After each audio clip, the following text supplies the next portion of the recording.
President Trump repeatedly referred to Massachusetts Senator Elizabeth Warren as Pocahontas during a bipartisan lunch meeting with senators earlier this week, according to sources. Journalists were initially present for the Thursday meeting at the White House, but got escorted out after a photo op and a couple of questions. As soon as photographers and reporters had filed out of the Roosevelt Room, Trump jeered at the gathered Democrats. "Pocahontas is now the face of your party," according to officials familiar with what was discussed. The pejorative was in reference to Warren's rebuke of newly instated Attorney General Jeff Sessions earlier this week, which triggered Senate Republicans to formally silence her, and left-leaning Americans to celebrate her.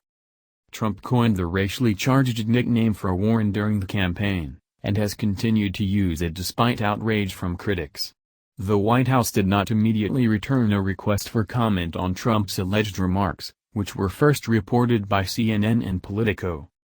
Trump also charged during the lunch meeting that Warren only claimed she's Native American because of her high cheekbones, a source said. Also at the meeting, Trump apparently brought up his completely unsubstantiated claim that millions of people voted illegally for Hillary Clinton in the 2016 election. A person familiar with what was discussed said the mood among attendants was completely awkward. The baseless voter fraud claim apparently came about because of ex-GOP Senator Kelly Ayotte's presence. Trump complained that both he and Ayotte, of New Hampshire, would have won the Granite State if it wasn't for the thousands of illegal voters brought in on buses from Massachusetts. There has been absolutely no evidence of illegal voting in New Hampshire, or in any other state for that matter. Ayotte rescinded her support for Trump after a hot mic recording revealed that the real estate magnate turned president once bragged about being able to sexually assault women because he's a star. After a failed Senate re-election bid, Ayotte started working as a liaison for Trump's Supreme Court nominee Neil Gorsuch. "I wish you had endorsed me like you endorsed him," Trump apparently told Ayotte during the Thursday meeting.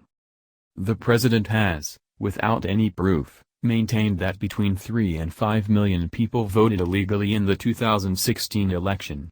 Trump lost the popular vote by nearly 3 million, and claims every single supposed illegal vote went to his Democratic opponent.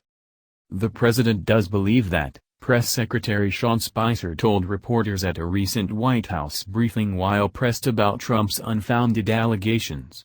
"It's a belief that he's maintained for a while, a concern that he has about voter fraud.